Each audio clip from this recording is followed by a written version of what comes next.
Assalamualaikum warahmatullahi wabarakatuh. Perkenalkan, nama saya Maulida Nova Aprilasari dari kelas 11. Di sini saya mau mempresentasikan tentang pemanasan global.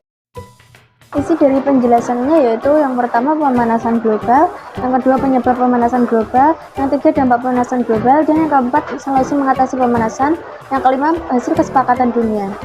Yang pertama yaitu pemanasan global. Pemanasan global adalah suatu bentuk ketidakseimbangan ekosistem di bumi akibat terjadinya peningkatan suhu rata-rata permukaan bumi. Yang kedua yaitu penyebab pemanasan global. Dengan adanya gas rumah kaca di atmosfer yang melebihi batas normal, sebagian panas yang seharusnya dipantulkan permukaan bumi terperangkap oleh gas-gas tersebut. Proses ini terjadi secara berulang sehingga suhu di bumi terus meningkat. Peristiwa tersebut dikenal dengan istilah efek rumah kaca. Berikut aktivitas manusia yang dapat meningkatkan konsentrasi gas rumah kaca di atmosfer. Yang pertama yaitu penggunaan bakat fosil. Peningkatan jumlah industri dan sarana transportasi tersebut selalu diikuti dengan peningkatan penggunaan bahan bakar, terutama penggunaan bahan baku bakar dari fosil, seperti minyak bumi dan gas alam. Hasil dari pembakaran bahan bakar fosil tersebut berupa gas-gas rumah kaca yang memicu terjadinya pemanasan global. Sebagian besar dari gas tersebut adalah gas karbon dioksida atau CO2. Yang kedua yaitu penggunaan CFC. Penggunaan gas CFC juga dapat dijumpai pada bahan rumah tangga yang dikemas dalam bentuk aerosol, seperti parfum, pewangi ruangan, pembasmi nyamuk, dan hairspray. Gas CFC termasuk senyawa kimia yang tidak stabil dan tidak mudah diuraikan. Hal ini menyebabkan gas CFC dapat mencapai ke lapisan stratosfer, di mana pada lapisan ini terdapat ozon. Yang ketiga yaitu kotoran ternak. Gas metana yang dihasilkan di dalam rumen sapi kemudian dikeluarkan dalam bentuk gas buangan, kentut, dan sendawa, serta dalam fase sapi. Gas metana inilah yang disebut sebagai salah satu penyebab pemanasan global. Yang kedua yaitu sampah. Metode pengolahan sampah yang kurang efektif juga dapat dipengaruhi oleh kadar rumah kaca di atmosfer. Salah satunya adalah pembakaran sampah secara terbuka. Pengolahan sampah dengan cara tersebut menghasilkan gas-gas yang memberikan dampak negatif bagi lingkungan dan kesehatan. Yang keempat yaitu deforestasi.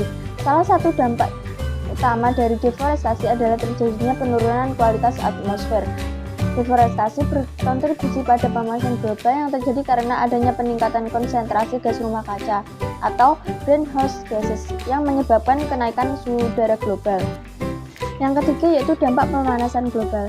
Terjadinya pemanasan global menyebabkan kerugian baik terhadap lingkungan maupun beberapa aspek kehidupan manusia di dunia. Beberapa dampak yang ditimbulkan akibat pemanasan global. Yang pertama yaitu mencari es di kutub-kutub bumi. Naiknya permukaan air laut disebabkan oleh mencarinya es kutub-kutub bumi. Lama-kelamaan hal ini akan menyebabkan banjir di wilayah sekitar, bahkan dapat membuat pulau-pulau kecil tenggelam. Yang kedua yaitu meningkatnya permukaan air laut. Pemanasan global dapat menaikkan permukaan air laut karena es yang cair dapat menambah volume air laut dan berakibat pada semakin tingginya permukaan air laut, hasil air laut akan semakin tinggi. Yang ketiga yaitu punahnya flora dan fauna. Pemanasan global akan membuat suhu dan keasaman air laut. Kedua hal ini akan membuat terumbu-terumbu karang mengalami pemutihan dan lama-kelamaan akan rusak, bahkan hilang. Rusaknya terumbu karang akan membuat ekosistem laut menjadi tidak seimbang serta flora dan fauna laut akan mati. Yang ketiga yaitu timbulnya wabah penyakit. Karena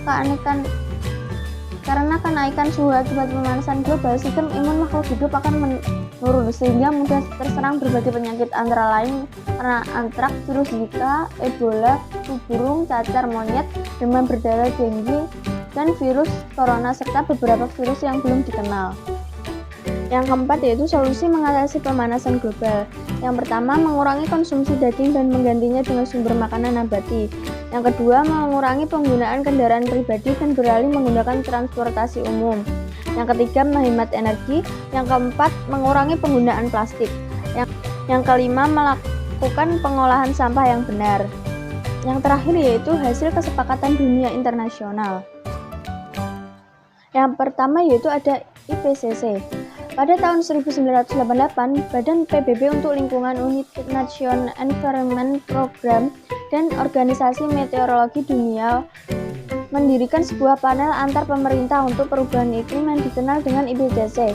yang terdiri atas 300 lebih pakar perubahan iklim dari seluruh dunia. Sebuah rapat pleno yang membahas 3 hal utama. Yang pertama yaitu informasi ilmiah mengenai perubahan iklim, yang kedua dampak adaptasi dan kerentanan, yang ketiga mitigasi perubahan iklim. Yang kedua yaitu APPCDC.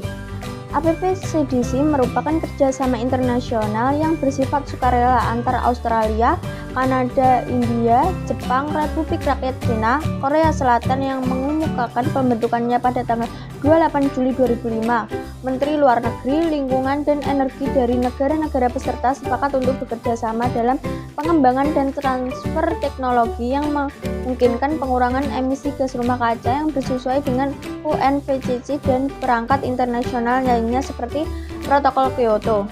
Yang ketiga yaitu Protokol Montreal. Protokol Montreal adalah sebuah traktat internasional yang dirancang untuk melindungi lapisan ozon dengan meniadakan produksi sejumlah zat yang diyakini bertanggung jawab atas berkurangnya lapisan ozon. Traktat ini berlaku sejak 1 Januari 1989.